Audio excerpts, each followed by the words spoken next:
অসভ্য লোক। তুমি তখন ছোট্ট ছিলে, আর এখন কেমন ডাগর ডগর চেহারা হয়েছে তোমার।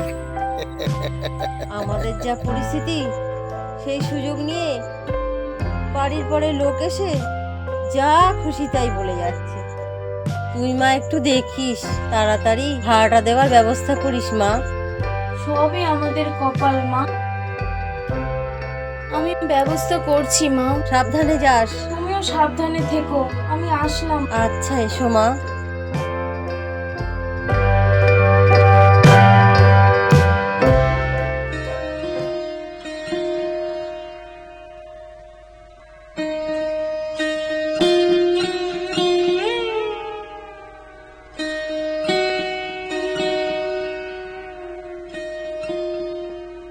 ও মা,